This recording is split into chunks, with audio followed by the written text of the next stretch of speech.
Canal 4 Radio, Canal 4 Televisión, a través de la FM de toda la vida, a través de la TDT de sus televisores. Si tienen un dispositivo móvil, no tienen más que escucharnos a través de www.group4.com, descargarse la app del Group 4 o vernos a través de Facebook en nuestro Facebook Live, en el Facebook Live de el Group 4 de Comunicación. Antes de ir con nuestro invitado, hoy más especial que nunca, Andrés Lasaga, periodista de la casa. ¿Qué tal? ¿Cómo estás? Buenos días. Muy bien. Siempre con gestiones, ¿no? Siempre con el móvil a mano. Bueno, lo que toca, ¿no? Hay que estar al día, ¿no? Siguiendo la actualidad y todo lo que acontece. Al filo de la actualidad, como no puede ser de otra forma, aquí en el cuadro de comunicación. Hoy, bueno, pues lo venimos contando también toda esta semana. Estamos a 15 de marzo del año 2023 y por estas fechas, ¿no? Se decretó el primer estado de alarma. Y con qué mejor motivo que presentar en este contexto al periodista y maestro de periodistas, Javier Mato. Muy buenos días, ¿cómo estás? Buenos días, ¿qué tal? ¿Cómo estoy? Perfectamente. Perfectamente, ¿no? Nunca me azotó el COVID, o sea que estoy bien. Hablábamos ahora un poco fuera de micros, más en forma que nunca también, ¿no? Bueno, no, me cuido porque es importante conservar la salud, pero nada más. Hemos pasado 3 años tremendos, ¿no? Habrá quien piense que le han pasado volando, pero la verdad que ahora, bueno, pues en nuestro inicio de programa hoy lo recordábamos, ¿no? Hemos vivido desde episodios esperpénticos, ¿no? De hecho, presentaste y publicaste en tu día el libro que tiene Andrés Lasaga consigo, este repaso, ¿no? Por todos los artículos que has ido publicando durante la pandemia en el periódico Última Hora.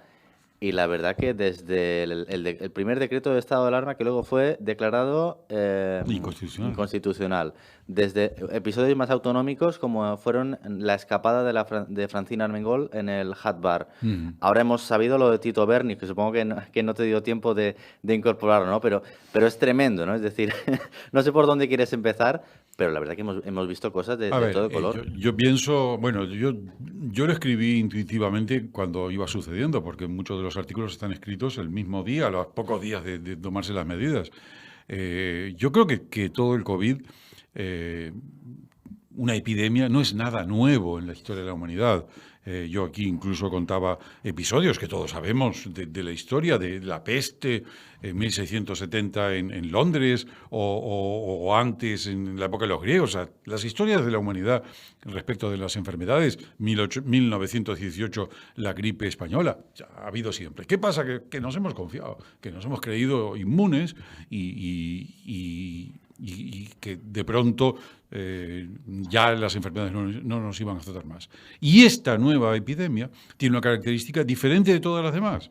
Todas las demás, cuando se producía una epidemia, es nuestro problema. Mátese usted, haga lo que pueda. Yo qué sé, ¿qué quiere que le diga? Nadie miraba a los gobiernos. Tengo un amigo que me lo decía con una reflexión que yo la incorporé también en el libro, que es en 1917, 18, 19, cuando se produce la gripe europea, nadie mira a los gobiernos españoles o gobiernos europeos o gobierno americano para preguntarle qué está pasando con la epidemia. Es un problema de que cada uno se arregle, ¿no? Y los gobiernos.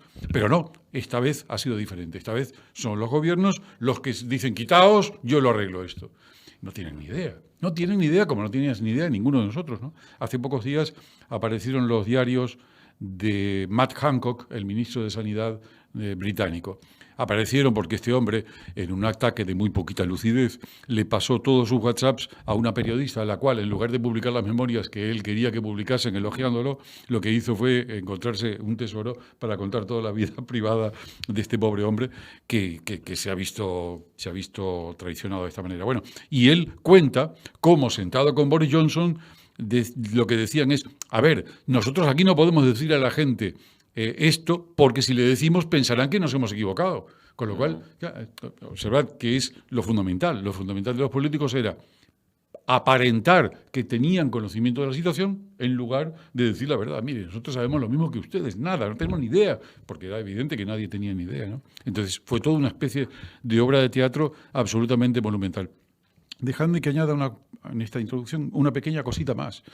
España, como la mayor parte de los países desarrollados, tiene toda una mecánica burocrática complejísima que le permitió disponer de mecanismos lo que llaman protocolos para responder ante una epidemia. Lo hemos preparado, lo hemos documentado, lo tenemos todo, pagamos un dineral, consultoras, funcionarios, está todo preparado.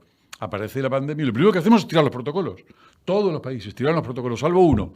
Hubo un país que aplicó los protocolos y ese país se llama Suecia. Suecia tuvo unos datos finales de mortandad mejores que los de cualquier otro país europeo, excepto que los de Escandinavia. Por lo tanto, algo quizás hizo bien. Pero en todo caso hay una cosa que sí hizo bien. Si yo preparo todos estos mecanismos para el caso de que venga una pandemia, los tengo que aplicar. Porque si no los voy a aplicar, ¿para qué los preparo? Es mucho más barato no preparar nada, ¿no? España es de los que prepara y luego, al día siguiente, nos olvidamos de todo, ¿no? Y los protocolos, ¿qué decían? Los protocolos decían que ante determinados umbrales de contagios se tenían que tomar determinadas decisiones.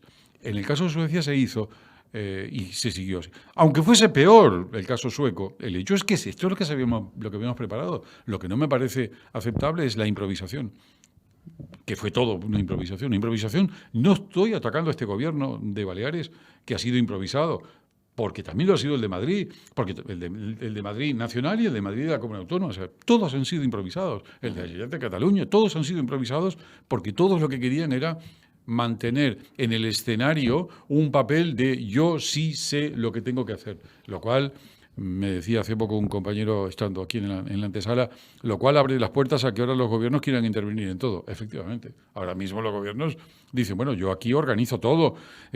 A mí me llama la atención, tenemos un gobierno en Baleares que es especialmente intervencionista, que, por ejemplo, nos está diciendo qué modelo de turismo quiere hacer. Pero, vamos a ver, ¿pero alguien se ha leído la Constitución? Hay libre empresa. Usted puede decir lo que quiera, yo hago el modelo que yo quiero. Pero no, ellos van a las ferias turísticas, muy divertido. Porque yo lo conozco este tema. Y entonces encargas al jefe de prensa, averíguame cómo se está vendiendo. Porque no tienen ni idea. Porque claro, cuando un hotelero vende una plaza de alojamiento turístico, no llama al gobierno y le dice, mira, le he vendido a este precio. No, el gobierno no se entera, no lo sabe. No se sabe si se han vendido, si no han vendido, no saben nada. Con lo cual van allí a París, o a Londres o a Berlín, y entonces intentan aparentar que controlan algo, cuando no controlan nada. Tampoco controlaron nada en el COVID, no tenían ni idea. Yo recuerdo, fui en agosto del primer año, fui un fin de semana a Ibiza. Y mi mujer trabaja en un medio de comunicación que tiene un hermano en Ibiza, y el lunes, al volver, nos llama, habla con una amiga allí, y la amiga le dice, qué pena que has venido a Ibiza justo cuando estaba la ciudad confinada. La ciudad confinada. Pero si yo he estado en Ibiza y no he visto nada. Se aplicó un confinamiento que solo salió en los periódicos. En la calle yo no vi nada. Y esto es la impotencia, la incapacidad, la inutilidad. En fin, pero hablad vosotros un poco preguntando. Sí, vamos ahora enseguida con la hoja de ruta. Hay muchísimos asuntos que tocar y luego también nos gustaría preguntarte sobre la rabiosa actualidad, ¿no?, que muchas veces manejamos aquí en los medios de comunicación. Pero a nivel particular, ¿cómo viviste aquel primer decreto de Pedro Sánchez del estado de alarma, ¿no?, aquella convocatoria de urgencias que luego hemos sabido que fue inconstitucional? Primero nos dijeron que sería durante 15 días y aquello, bueno, pues se postergó prácticamente hasta que al gobierno le convino. Bueno, sí, como la viví, como todos, o sea, un poco sorprendido. Es la primera vez que pasaba y yo tampoco tenía elementos de juicio para saber la gravedad de esto. Yo mi madre vive sola y todos los días me desplacé a Palma y ver la situación de la ciudad vacía completamente era espeluznante, no era llamativo, ¿no? Y bueno, a mí desde el punto de vista sociológico es un tema que me pareció interesantísimo. Me sorprendió, el nivel de respeto por las normas fue muy llamativo, interesante. También me sorprendió la reacción humana, algunos hiper asustados, pero con un miedo. Yo suelo hacer caminos en la montaña y por supuesto no esos días porque no se podía salir, pero un poco después, cuando ya se empezó a permitir salir, me encontraba con gente que me veía a 100 metros y para no cruzarse conmigo a menos de 100 metros se subía por la montaña, algo pero surrealista, pero esto es gente absolutamente... no sé, pues que el miedo, el ser humano tiene miedo, ¿no? Y yo creo que muchas de las cosas que se hicieron eran el resultado del miedo, ¿no? Y luego me llamaba la atención cómo la gente te decía cosas absurdas a partir de la nada. Yo recuerdo la primera reapertura permitió salir a los mayores de 6 a 7 de la tarde, creo que era, una cosa de estas, ¿no? Y yo sacaba a mi madre a las 6 de las 7 de la tarde y un día llego a casa a las 7:10, porque mi madre se desplaza con mucha lentitud, y un policía municipal me para y me dice, ¿qué hace? ¿Cómo que qué hace? No lo ve, una señora mayor que está volviendo a su casa. Me dice, sí, pero son 7:10. ¿Qué quiere que haga? ¿Qué quiere? ¿Que me la coja en brazos? ¿Qué quiere que haga? Y entonces, todo un ejemplo de psicología, ¿no? Entonces el hombre me dice, bueno, le voy a perdonar. O sea, observa pero qué bonito, qué entrañable. Le voy a perdonar. Nunca un ejercicio del poder, esa magnanimidad del poderoso. ¿Pero quién coño se ha creído que es? Pues esto es la naturaleza humana, ¿no? Ya, chaval, te perdono, te voy a dejar que sobrevivas, porque creo... ¿Quién eres tú? ¿No? Esto es claro, dale un carguito a fulanito y se... Yo recuerdo en un Mercadona hacerme poner de costado, ¿no? O sea, en la caja no podías entrar. Oiga, caballero, de este lado. ¿Qué pasa? Que el virus circula por la izquierda. ¿Pero qué coño es esto? Estupideces, pero a punta bala, ¿no? Y convivías con aquello con humor, ¿no? Porque una paranoia, ¿no? Yo creo o no pensar. Yo creo que en ese mundo una paranoia todos, sí, ¿no? Sí. Y quizá fomentada también, ¿no? Por las medidas contraproducentes de los políticos, de los gobernantes, que cada semana cambiaban, y ya llegaba un momento, yo creo que lo reflejas muy bien en tu libro, y en ese sentido el título del libro yo creo que me parece fantástico, que es Cazando un virus a ciegas, ¿no? Porque nadie sabía nada, los políticos trataban de aparentar que lo sabían, pero cada semana nos cambiaban las medidas, confundían a la sociedad, inoculaban esa paranoia en todo el mundo, porque ya la gente no sabía si tenía que separarse 2 metros, 1 metro, si tenía que ponerse la mascarilla, si el virus estaba más activo por las mañanas o por las noches en función de si podía salir o no. Es decir, yo creo que eso realmente pues condujo a pues eso, ¿no? El esperpento era completo. Al esperpento y a la duda generalizada, ¿no? Ante lo que se estaba realizando. Déjame que es una anécdota, pero yo recuerdo un fin de semana ir a comprar a un supermercado y se podía comprar los productos de la izquierda, que eran botellas de agua, pero no los de la derecha, que eran bazar. Y dices, es que si compro de la derecha me contagio.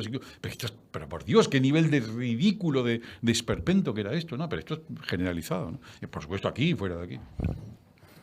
Hay muchísimos temas que tocar, Andrés, ¿no? Sobre todo que han tenido que ver con la actualidad. No sé si hay algo, bueno, pues sobre todo lo que decías, Javier, un poco la improvisación del Ejecutivo, que día tras día incluso generaba indefensión a los ciudadanos, a los comercios. Sí. Un día te decían, ¿no? Capacidad de los bares y cafeterías al 25%, pero si tienes más de 50 de aforo, tienes que estar cerrado. Pero la terraza, ahora prohibido fumar. Ahora, no, al 50%. Es decir, te generaba prácticamente... Semana a semana teníamos un boletín oficial de la comunidad autónoma que no sabías cuál era la norma vigente. 65 boletines oficiales extraordinarios se hicieron. Un boletín extraordinario estaba dedicado solo al COVID, 65. Se hizo una ley que creo que son 300 páginas, donde en el preámbulo pone la necesidad de simplificar. O sea, 300 páginas y el legislador habla de la necesidad de simplificar. Bueno, algo de un nivel de estupidez propio de funcionarios, no de funcionarios, sino propio de burócratas. El sentido más peyorativo del término, lamentable, patético. No solo aquí, pero también aquí. Absolutamente absurdo. Yo recuerdo prohibir comprar en los centros comerciales los domingos, pero no los sábados. Ya sabemos cómo es el virus, que es todo el fin de semana. Y entonces, claro, se producía una aglomeración de gente el sábado tan brutal. Claro que el virus se ponía las botas. Todo esperpéntico, todo ridículo, estúpido, sin sentido ninguno, ¿no? Y luego también, no solo los gobiernos, que eran... En realidad lo que se demostró es la naturaleza humana, que es... Que se muere de miedo, ¿no? Pero una de las cosas que se demostraba, por ejemplo, era la cantidad de estúpidos que leían cosas, no se sabe en qué lugar, y entonces de pronto resulta que el palo túnel, el palo tenía virtudes antivirus. O sea, pero ¿dónde lo has leído? No, sí, porque es que esto se deduce de la quina, no sé qué demonio, la quinina, unas cosas, pero totalmente peregrinas, ¿no? Y esto es claro, así somos, necesitamos algo. Y esto, claro... nos viene a destruir aquel mito de que el ser humano está avanzando constantemente. No, lo esencial del ser humano no cambia. El mismo, cuando yo me leí a Tucídides, bueno, Herodoto y Tucídides, yo lo había leído muchas veces, pero en la época de Pericles hubo una epidemia y lo que se escribe de cómo era esa epidemia en ese momento es prácticamente lo mismo, de esa incertidumbre, es lo mismo que sentía el ser humano ahora. El ser humano, ante el miedo a la muerte, sin saber de dónde le viene, que decide cosas, en algunos casos totalmente contraproducentes, porque no tiene ni idea, porque se aferra a los mitos, se agarra. Es interesante. Vosotros sabéis que todos los movimientos políticos contemporáneos, sobre todo de izquierda, son antirreligión. Son antirreligión, pero la religión, ¿en qué consiste? Consiste en creer por fe, es decir, sin evidencias. ¿Vale? Bueno, pues es que hoy nunca ha habido tanta religión como en la historia, porque creemos en cosas de las que no hay evidencia. No hay ninguna evidencia, pero yo creo en esto. ¿Por qué? Porque es mi religión. Religión laica, que tiene también sus sacerdotes, pero es una religión. No sé si hubo también más episodios que te llamasen la atención. Bueno, vimos a un portavoz del gobierno en esta materia, como el señor Simón, ¿no? Que un día te decía una cosa y no sabías cómo tomártela, ¿no? Porque... Y mañana la contraria, con toda la tranquilidad del mundo. No hay nada que me llamase la atención de una manera desmesurada. Yo recuerdo un amigo mío que estaba en la Consejería de Sanidad que a la semana siguiente de empezar esto me llama y me dice, oye, estoy haciendo cosas y tal, muy bien. Y se lo tomó en serio, ¿eh? Y me decía, pero ¿tú sabes qué es lo que más preocupa en la consejería? Las vacaciones, joder, que quieren coger las vacaciones. Claro, el funcionario no deja de ser funcionario, no te jode, solo faltaba. Recuerdo que me pidieron que suavizase en un periódico las críticas al portavoz del gobierno que se iba de vacaciones a África. Joder, es que este es el único que quiere hacer horario extraordinario. Porque claro, el funcionario, ¿qué te dice? Oye, yo me voy a las 3. Sí, pero escucha, es que negociar las mascarillas en China no se va a las 3. Escucha, a ver si lo entiendes. Yo me voy a las 3. Con lo cual el gobierno tuvo que coger un abogado, para eso nada mejor que acudir al partido, a un abogado que hiciese las compras en China, porque claro, los funcionarios, ¿no? Yo a las 3, Chinito a las 3 no estar, pues no, yo no comprar, yo a las 3. Y fue a través de una china, ¿no? Que trabajaba en este mismo bufete de abogados del señor Lafuente. Sí, pues cobraba, ¿no? Porque claro, el gobierno era incapaz de encontrar... Gobierno. Pero el gobierno, lo que demostró, el gobierno balear y los gobiernos, demostraron su absoluta incapacidad para actuar. Su absoluta incapacidad para entender nada. No sé si os acordáis cuando se confinó un barrio de Palma. Curiosamente era el barrio donde vive mi madre. Yo entré todos los días y salí todos los días y ni un día, en todos los días que entré y que salí, vi ni siquiera un cartel, ni siquiera un policía en un barrio confinado. No te jode. Imagínate, si yo entraba y salía, que tengo un aspecto y un volumen superior a un virus, imagínate un virus, entraba y salía, pero vamos, ¿quién lo va a parar esto? Es todo ridículo, todo ridículo. Te he referido antes, o creo que ha sido Álvaro, al caso de la presidenta Armengol, que en plena pandemia y restricciones, sobre todo en la hostelería, pues ella fue cazada, ¿no? de copas en un horario que estaba prohibido.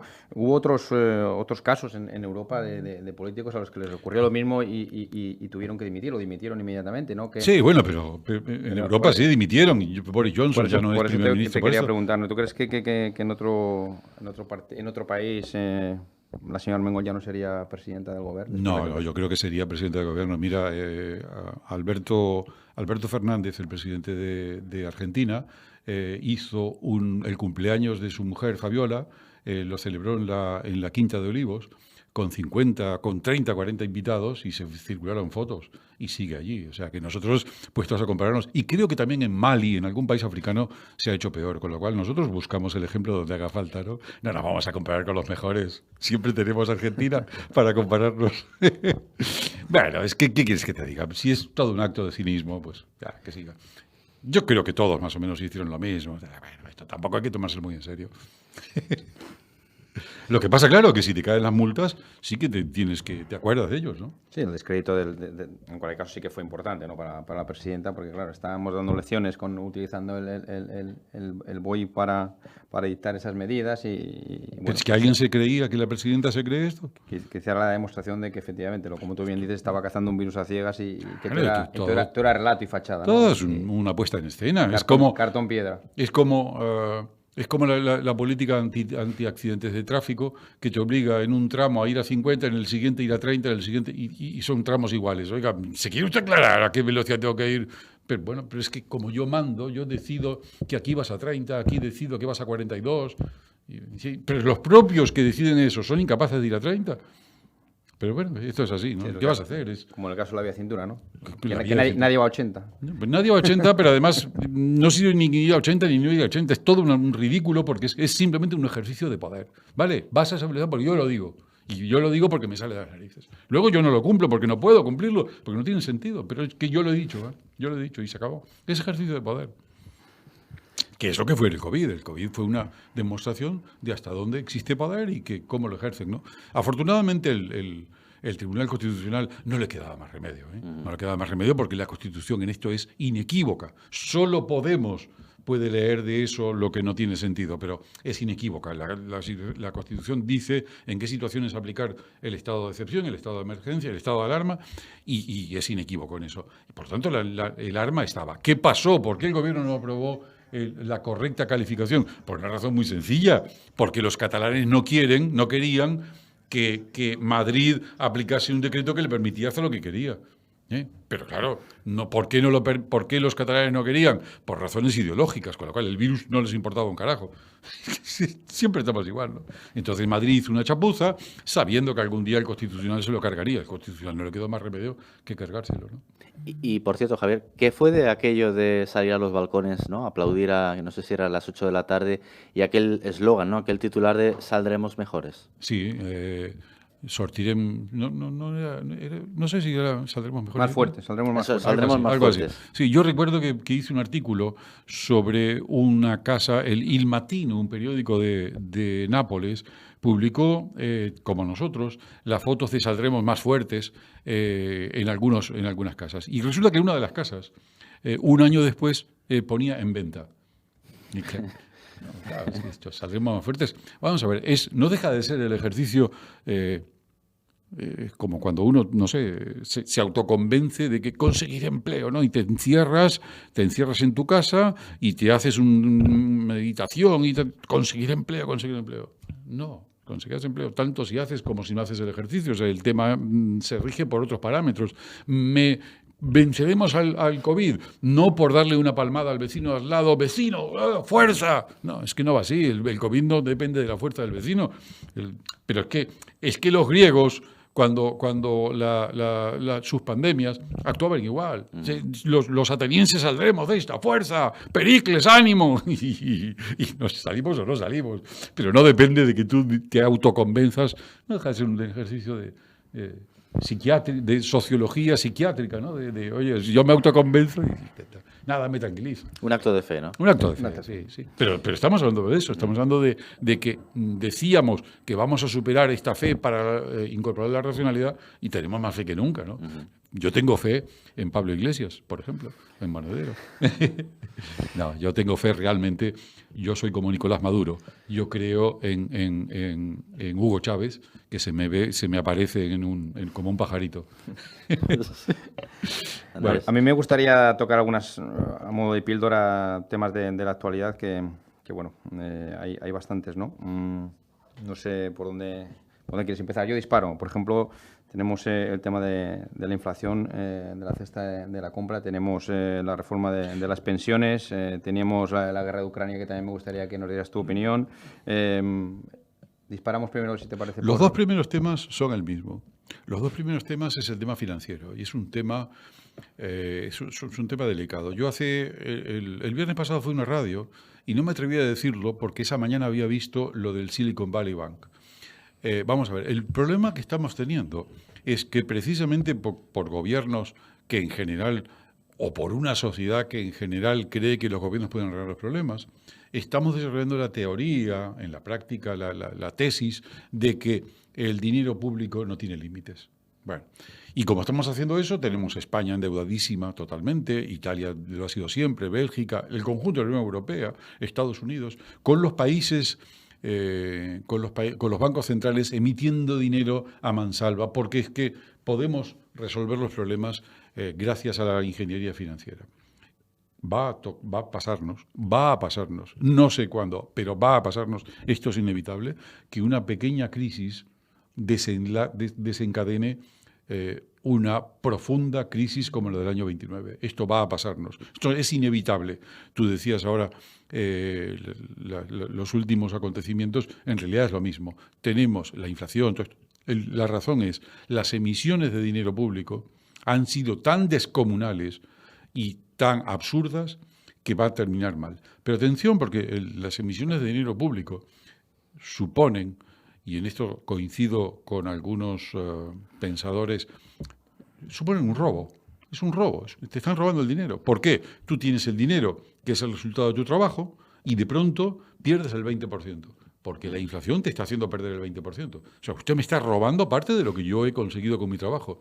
Y eso lo está haciendo los gobiernos para aumentar su capacidad de gasto y para no aplicar medidas que puedan ser impopulares. En realidad lo que no tienen es capacidad para explicarnos, es decir, nos han dicho el gobierno puede gastar lo que quiera. Eso es mentira.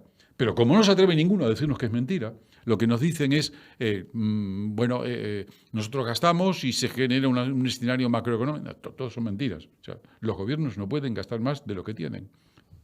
Cuando ocurre eso, nos entramos en una situación como la de Estados Unidos, en la que una pequeña inestabilidad en un banco pequeño, porque es el 16º banco del país, provoca un auténtico problema.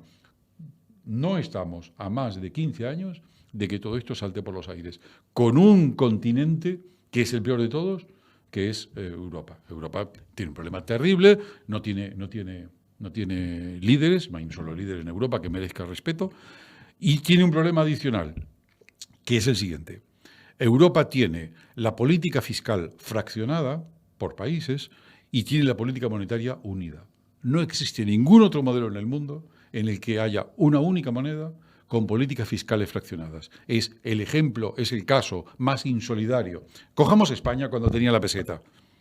¿Por qué es importante tener un sistema fiscal único? Porque el sistema fiscal único español, o francés, o alemán, de un país, al ser único, permite que haya un trasvase financiero de las zonas ricas a las zonas pobres, porque son mecanismos automáticos. Los impuestos son homogéneos, pero lógicamente, como hay más ricos en las zonas ricas, pagan más los ricos que los pobres. Y como hay más pobres en las zonas pobres, cobran más ayudas públicas los pobres. Y eso supone, en términos prácticos, un trasvase financiero. Cuando hay una moneda que coincide en el territorio con una política fiscal, esa moneda refleja esa variedad. Cuando ocurre lo que está ocurriendo en Europa, nos encontramos con que para los españoles, para los italianos, poder tener empleo significa irnos a vivir a Alemania, porque aquí nunca va a venir el empleo. No va a venir el empleo porque tenemos unas políticas que financieramente nos sangran, se llevan el dinero, se llevan los euros que hay al norte. ¿Cómo se lo llevan? Muy fácil. Europa consume productos, o el sur de Europa consume productos del centro y el norte de Europa, fundamentalmente de Holanda, que es el país más comercial de Europa, y de Alemania. Los productos vienen y el dinero se va. El saldo a largo plazo consiste en lo mismo que pasó en Grecia. Los países se quedan sin dinero, Italia, España se quedan sin dinero, se quedan con deuda. ¿Con deuda a quién? La deuda da un montón de vueltas, pero termina en Alemania. Bueno, esto es la situación que tenemos. Y claro, el empleo, Alemania va bien, nosotros vamos mal. Ellos han creado un patio trasero. Siempre hemos criticado que Estados Unidos tuviese en Centroamérica un patio trasero. Alemania creó un patio trasero. El patio trasero es Italia, España, Portugal y Grecia. Francia ya le gustaría estar al nivel de Alemania para poder beneficiarse de esto, pero esto es lo que tenemos. Claro, el problema europeo va a ser muy grave cuando estalle. Va a ser muy grave cuando estalle. Y estallará, no queda más remedio. Es un modelo jamás existente. ¿Y por qué no tenemos política fiscal única? No tenemos política fiscal única por razones electorales, porque los alemanes, los ciudadanos alemanes, no quieren tener que pagar el derroche del sur, pero lo van a tener que pagar. Lo van a tener que pagar. Lo van a tener que pagar de una manera dramática, de la misma manera que tuvieron que pagar el derroche de Grecia. Lo van a tener que pagar más adelante, más tarde o más pronto. ¿Cuál es el problema en el fondo? En el fondo es que hemos hecho una unión económica, financiera, pero no hemos hecho una unión política, porque ninguno de nosotros sabe quién es el presidente de la Comisión Europea. ¿Quién es el presidente de la Comisión Europea? ¿Quién es? Bueno, la presidenta von der Leyen. ¿Pero quién la votó? ¿Alguno la votó? El presidente de Europa, Charles Michael, ¿lo votó alguien? No, no lo votamos. ¿Cómo tenemos instituciones que no hemos votado? Y hablamos de China. China nadie votó a los líderes que gobiernan en China, pero es que nosotros tampoco hemos votado a ninguno. Todos sabemos, porque tenemos 2 eurodiputados por Baleares, ¿para qué sirve un eurodiputado? Para nada, absolutamente para nada. Para hacer que Qatar reciba un premio o la otra para hacer otras tonterías que hace esta pedorra. O sea, no sirve para nada Europa, no sirve para nada. A la presidenta de la Comisión Europea, ¿quién la eligió? La eligió Angela Merkel, personalmente, ¿no? ¿Quién elige al presidente del Parlamento Europeo? Timmermans pretendía ser el presidente del Parlamento Europeo. Se reunieron los presidentes de los consejos de ministros, se reunió el Consejo Europeo y decidió que no, que iba a ser un periodista italiano, el que murió hace poco, un periodista. ¿Pero y esto qué es? ¿Pero cómo es que los gobiernos eligen al presidente del Parlamento? ¿Y de qué ideología? Es igual, porque la diferencia entre la derecha y la izquierda en el Parlamento Europeo es 0. Tremendo, tremendo. Esto es lo que tenemos en Europa. Claro, esto va a estallar. ¿Cuándo? No lo sé, no tengo ni idea. Hablemos de política, esto también es política, ¿no? Pero política doméstica o política nacional, ¿no? La próxima semana se ventilará la moción de censura de Vox en un contexto en el que estamos en un año evidentemente electoral. El 28M tenemos cita electoral autonómica municipales. Todo indica que a final de año también se convocarán las nacionales. ¿Cuál es tu visión ante esta situación y ante este año electoral? Yo creo que hoy Vox estaría encantado si surgiese el COVID y se tuviese que aplazar la intervención de Tamames en el Congreso, porque Tamames está dando indicios de que va a decir cualquier cosa menos apoyar a Vox. Es una cosa, Vox saldrá corriendo. O sea, es que no saben cómo calmar todo esto porque tienen un lío montado. Hombre, aquí yo creo que la derecha tiene en conjunto. La derecha ideológicamente, intelectualmente es flojísima. No tiene una sola idea o muy poquitas ideas. Baste ver que Vox, para presentar a alguien, presenta a un excomunista. O sea, esto ya te indica la necesidad que tienen de decirle a la sociedad, mire, yo no soy malo, de hecho tengo un comunista aquí. Entonces, imagínate, podemos algún día pensar en... Ni hablar, nosotros somos implacables. La izquierda en esto, aunque es más loca, tiene una consistencia ideológica superior. Al menos tiene... El PP, no. O sea, el PP... Yo sé del PP cuya máxima propuesta en la siguiente campaña electoral será hacer polideportivos. Como en el 70 o en el 80 Gabriel Cañellas. Hacer polideportivos, hacer carreteras. No va de esto. Te has quedado atrás. Esto está un poco pasado. ¿Qué quiere hacer Alberto Núñez Feijóo? Carreteras, obras, todo esto. Lo que quería hacer Rajoy, ¿no? O sea, no se dan cuenta de que estamos ante una coyuntura mucho más compleja. Intelectualmente muy, muy flojito, ¿no? Entonces, claro, ¿qué es lo que se viene? Se viene una campaña electoral ahora que yo creo que no es muy diferente de las anteriores, donde la gente tendrá que pasar factura en una campaña electoral nunca se decide qué ofrece el candidato, se decide qué ha hecho el que gobierna.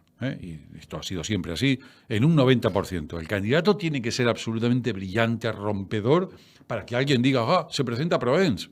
No, esto no. Nadie sabe ni quién es Proens, no tiene ni idea. Aquí el tema es, ¿lo ha hecho bien o lo ha hecho mal la que está? Esto es lo que la gente va a decidir. ¿Y lo ha hecho bien o lo ha hecho mal? Bueno, no nos engañemos, tampoco lo ha hecho tan mal. Yo creo que es incoherente, pero vamos, no creáis que es una cosa del otro mundo. ¿Por qué? Porque es que al final los gobiernos son completamente inútiles lo que tenemos. Es todo. ¿Por qué creéis que los hoteleros apoyan a Armengol?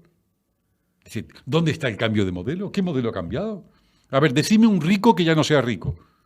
No, nada, no ha cambiado nada. O sea, con lo cual nadie le puede acusar de nada. ¿Qué ha hecho? Ha llegado allí, ha premiado a todos los grupos de presión que le podían hacer daño, médicos, que son todos de derechas, profesores de instituto, que son los que se cargaron a Bauzá, les ha dado los premios correctos a toda la gente sin ningún principio ideológico. O sea, es que aquí los premios son al que tiene la pistola sobre la mesa. Los médicos se sientan con la presidenta Armengol y ponen la pistola sobre la mesa. La pistola sobre la mesa es una huelga en la campaña electoral. Tú sabrás lo que haces. ¿Cómo que sí es lo que hago? Te pago 1.700 euros por guardia. Por un guardia en festivo. te pago. Es una cosa impresentable, inadmisible. 4 guardias es más que el sueldo. Bueno, es igual, que se callen. Y a los periodistas de IB3, para que estén contentos, todos en nómina, fijos, indefinidos. Ahora, cómo lo arreglan, no lo sé, porque un periodista no puede, una persona no puede entrar sin una convocatoria pública. Pero es igual, ya lo arreglaremos. Bueno, pues esto se hace. Con lo cual, ¿qué ha hecho Armengol? Nada, tapar huecos, hacer normas que no tienen ninguna importancia porque no se aplican, porque no tienen ningún sentido. La gente se lo olvida. Yo recuerdo, yo estuve en algunas reuniones de la altísima dirección política, 5, 6, 7 consellers y algunos técnicos, y entonces de pronto decidir legislar algo, no, vamos a hacer esto, y de pronto uno dice, oyes, yo creo que hace 4 o 5 años en una ley pusimos un artículo que decía esto, yo creo que esto ya está legislado, Y no jodas, sí, déjame que lo mire.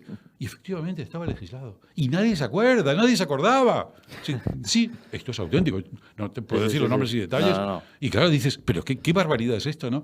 Cuando vosotros veis la ley que se aprobó durante el COVID, una ley de no sé cuántas páginas que cambiaba no sé cuántas cosas.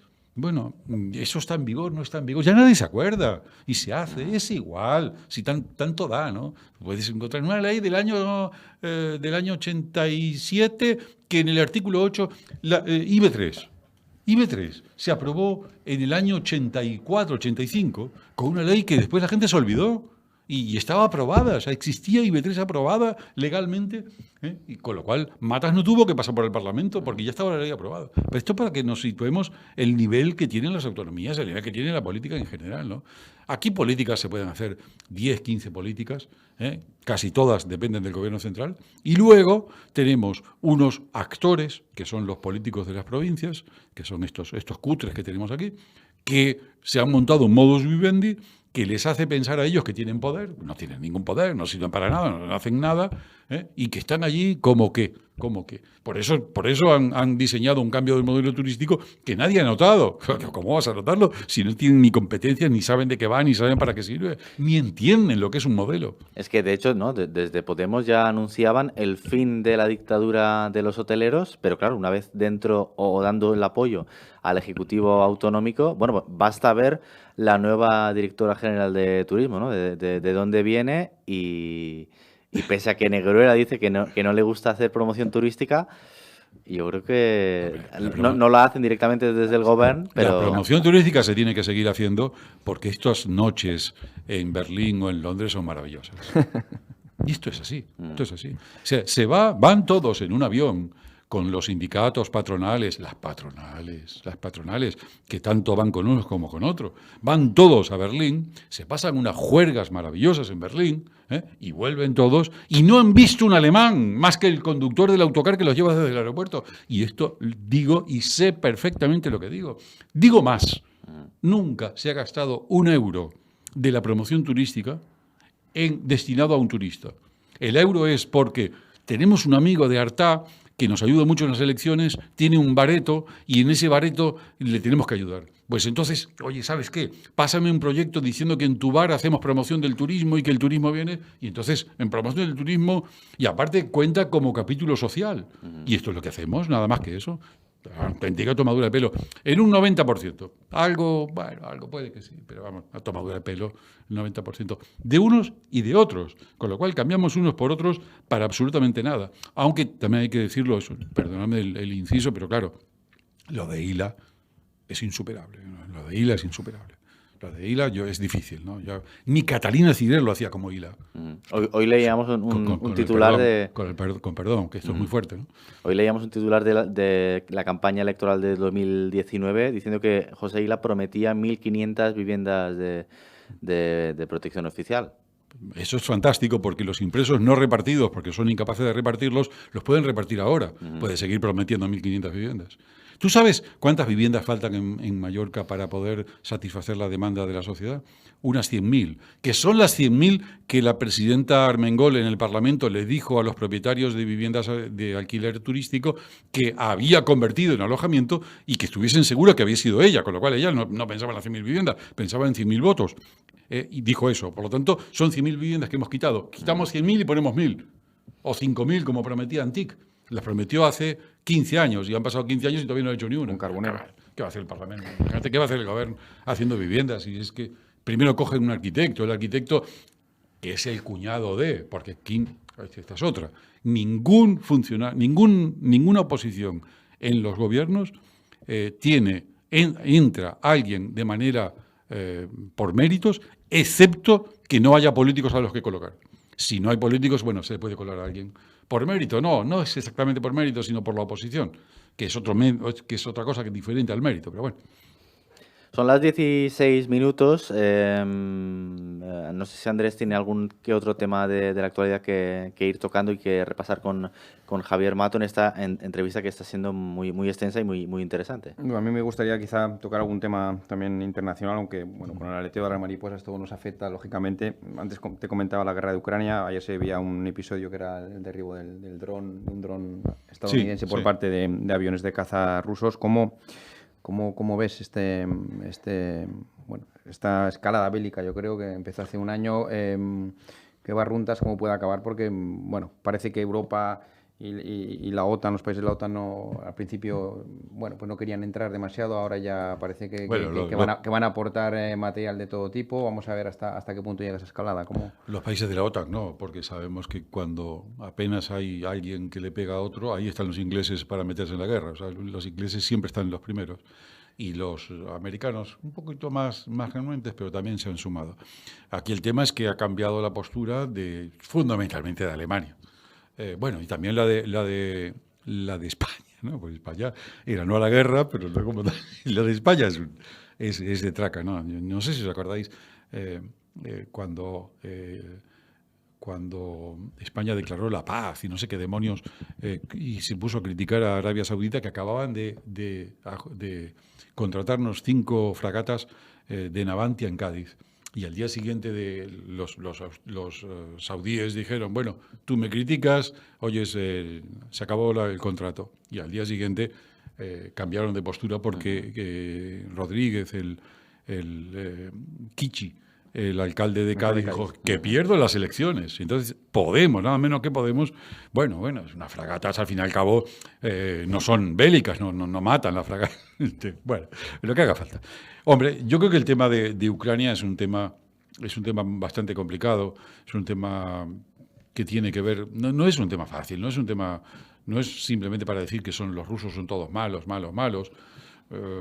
Hay algo de que son malos, sí, efectivamente, hay algo de que no se adaptan, pero también hay que comprender que no es fácil para los rusos permitir que Ucrania se integre en Europa. Y Europa ahí cometió un error en su momento, diciendo que que Ucrania iba a ser miembro de la Unión Europea, e incluso ahora lo está haciendo. Esto llevó a Rusia. A ver, Rusia son de izquierdas, o sea, son comunistas en buena medida, porque eso se lleva en la sangre, no lo que diga la legislación. Pero son cortos. El vodka les ha hecho mucho daño. Aquí el peligro no es Rusia. Rusia es un peligro muy zafio. Pensad que Rusia, por ejemplo, empezó la guerra de Ucrania y a los 5 días había perdido la guerra de imagen. Si has perdido la guerra de imagen, has perdido la guerra. Aquí hay otro rival que es realmente el inteligente, que es China. Este es el tema de fondo. China es el gran problema. ¿Por qué? Porque es una dictadura, pero no es una dictadura idiota. Es una dictadura de izquierdas, pero capitalista. ¿Por qué? Porque, claro, con el comunismo acabamos como Cuba, no vamos a ningún lugar. Con lo cual son capitalistas, con lo cual tenemos un problema con China bastante grave, ¿no? Este sí que es el problema. Este es el problema. El problema de Occidente es China, no es Rusia. Rusia es tan obvio todo, tan simplón, tan cutre, que con cortarle el suministro de vodka se acaba el problema ruso. El problema ruso es muy cutre, muy cutre.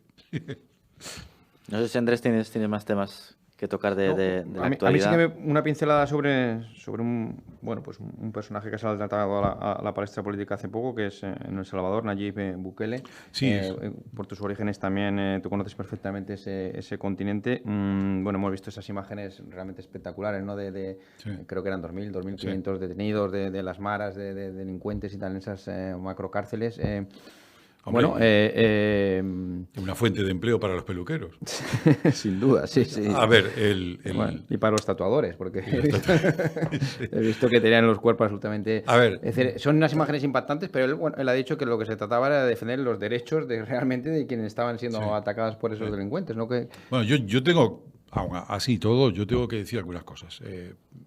En contra y a favor de Bukele. A favor de Bukele, que no me parece para nada un primario. Me parece una persona muy competente y que con el 85% del apoyo popular es brutal. En primer lugar. En segundo lugar, no deja de preocuparme que entre esas personas que aparecen en esas fotos no haya inocentes.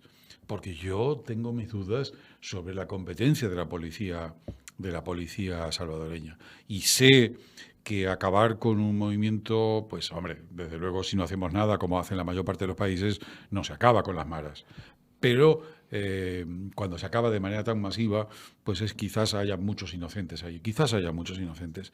Pero también hay que recordarlo, porque esto todo es el cinismo habitual de la izquierda. Y los inocentes que son víctimas, estos hay que acordarlo. Yo prefiero un crimen impune a no un inocente condenado. Siempre lo prefiero. Esto me parece un tema que hay que cuidar. Ahora bien, si hay culpables, tienen que ir a la cárcel. Y eso se tiene que garantizar. Dicho esto, Bukele a mí me parece mucho más interesante desde el punto de vista de la macroeconomía, del papel de Estados Unidos. Su visión es bastante interesante, bastante inteligente, desde luego mucho más inteligente que la del 90% de los políticos latinoamericanos. Con una exclusión que voy a hacer, que es para mí el mejor político de Latinoamérica, para mí se llama José Mujica, que es un terrorista, el de Uruguay. Es el único que una vez que llegó al gobierno dijo que había que dejar la historia, no pasar cuentas. Pensad que él estuvo en la cárcel durante muchos años por terrorismo, no hizo unas políticas muy sensatas que son las que permiten que hoy Uruguay sea sin duda el país que va mejor de Latinoamérica. Y lo hizo Mujica. Porque hay cosas que la izquierda puede hacer y hay cosas que puede hacer la derecha. Domesticar a las hordas izquierdistas lo puede hacer solo un gobierno de izquierdas, porque al de derecha se les rebelan todos. Domesticar o generar en la derecha social dinamismo lo puede hacer solo la derecha. O sea, no puedes. Cuando en España llegó Felipe González al gobierno, hizo algo que toda España le tendría que estar agradecida, porque fue valentísimo, que fue cerrar la industria del carbón de Asturias y la siderúrgica, que no tenían sentido ninguno. Y eso solo lo puede hacer la izquierda. ¿Por qué? Porque los sindicatos hubiesen quemado, si lo hace la derecha, hubiesen quemado el país. Aquí, el gran pecado de Martí Marc en Baleares, para traerlo a un tema local, es que no puso orden en la enseñanza. ¿Por qué? Porque la izquierda de Armengol podía haber puesto orden en la demencia que dirige la sanidad, la educación en Baleares, y que nos ha convertido en el peor sistema de España, que es el peor país de Europa, con lo cual la calidad de la educación es lamentable. Y de eso el culpable es Martí Marc. Uh-huh. Estamos repasando no solo los 3 años del decreto, o del primer decreto del estado de alarma, sino también un poco De todo, hemos pasado por todo. Sí, hemos repasado la hoja de ruta de la actualidad. No sé si le queda algo más en el tintero a Andrés Lasaga. Hemos tocado ya... Hemos hecho un amplio repaso. Un tema que también recientemente conocíamos y sobre el que en los últimos años se está hablando mucho es el tema de ese mensaje ecologista, medioambiental y que se centra mucho en el tema de los vehículos de combustión. Uh-huh. Aquí, de hecho, pues se han aprobado también y se ha pretendido ser pionero, ¿no? Diciendo que a partir del año 2035 ya no se podrían, no se venderían, no entrarían más vehículos de diésel aquí en las Islas Baleares. Hemos visto que Europa fijaba un poco el umbral en el año 2040 para reducir o limitar los vehículos de combustión. Sin embargo, parece que Alemania no está muy de acuerdo. De hecho, ha vetado esa medida de que a partir del año 2035 se prohíban esos vehículos de combustión. ¿Cómo contemplas tú ese debate? No solo está en la medida que afecta solamente a los coches, sino ese debate en general de medioambiental, ecologista, que nos lleva también a diseñar ciudades en 15 minutos, a que no puedas salir del barrio, etc. Hay un movimiento alrededor ¿Eres un escéptico realmente de ese cambio climático tú, como eres un escéptico de la Unión Europea, por lo que he podido ver, No, o crees que realmente hay que adoptar medidas, aunque yo sean creo, precipitadas algunas de ellas? yo creo que hay un cambio climático. Vamos, yo creo que negarlo es absurdo. Basta ver los veranos que estamos pasando. Yo creo que ese cambio climático tiene que ser combatido. Yo creo que tiene que ser combatido, pero yo creo que tenemos que ser serios. ¿Cuál es el problema? Cuando tú a una necesidad social, que es la del cambio climático, le introduces la demagogia del marketing contemporáneo. ¿Qué hizo Armengol? Pues el 2025 no se podrán vender coches diésel. Esto es un brindis al sol. Entre otras cosas porque el diésel contamina menos que el de gasolina, por ejemplo. Pero es igual, porque queda muy bien. ¿Quién te va a poner a discutir esto? Es como la lucha contra el plástico, otro absurdo. Prohibimos las bolsas de plástico. Oiga, pero ¿usted se ha dado cuenta que todo hoy en un supermercado viene en plástico? Que es que lo llevaré en una bolsa de papel, pero lo que llevo es plástico, porque todo, o sea, desde la carne que viene en bolsitas de plástico hasta, no sé, todo, y en dosis individuales, las galletas vienen casi ya en bolsas, en dosis individuales, todo en plástico. Claro, no podemos seguir siendo tan demagogos. Yo prohíbo la bolsa, todo el mundo piensa que estoy haciendo algo y luego los demás que hagan lo que quieran, no puedo pararlo. Esto se exige adoptar medidas. Primero, no puede ser Baleares el que las adopte. Es que también otra de las cosas. ¿Cómo vas tú a prohibir que entren los coches diésel aquí y en la península que circulen? Esto no tiene ningún sentido. Incluso diría que ni España puede adoptar medidas. Tiene que ser a nivel europeo, si no vamos a un ámbito más. Y tienen que ser realistas. ¿Realista qué quiere decir? Tenemos que bajar la contaminación y tenemos que analizar las macrocifras. ¿Las macrocifras qué son? Las macrocifras son aproximadamente tercera parte de la contaminación se genera en los hogares, tercera parte de la contaminación se genera en el transporte, tercera parte de la contaminación se genera en la industria. Bueno, pues estos son las grandes magnitudes. Hemos de trabajar sobre ello.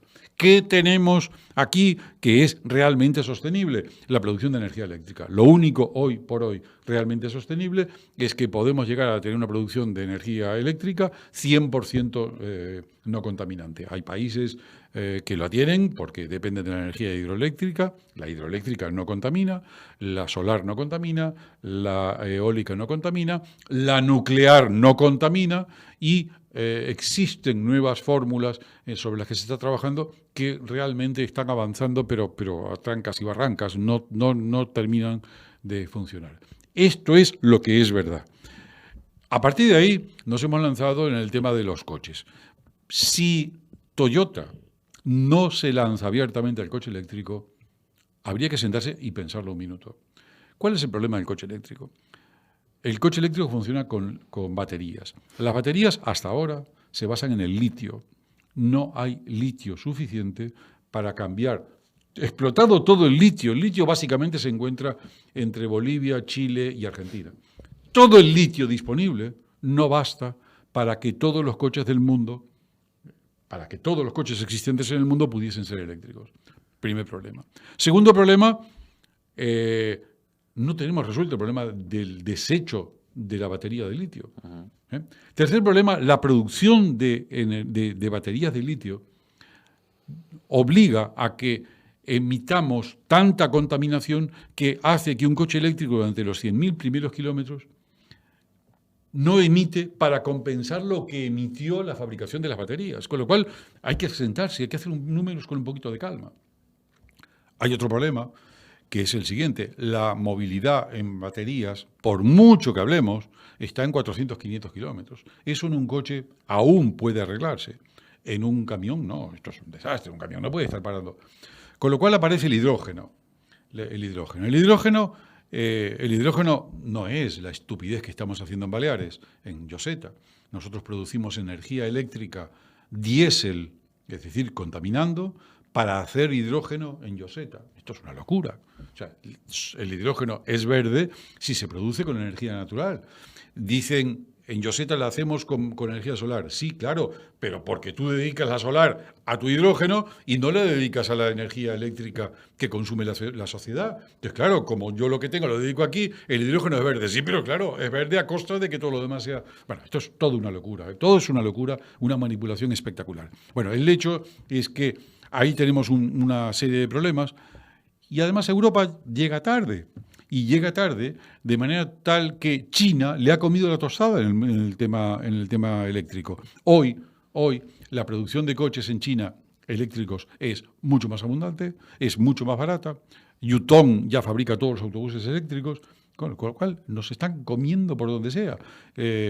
Y los europeos seguimos con gobiernos o con la Comisión Europea que nos está diciendo por dónde ir. Y la Comisión Europea lo decide en función de criterios de burócratas que no coinciden necesariamente con los criterios de las empresas. Por eso Volkswagen está dudando seriamente, Volkswagen es la empresa más importante de Europa, está dudando seriamente sin seguir los criterios europeos.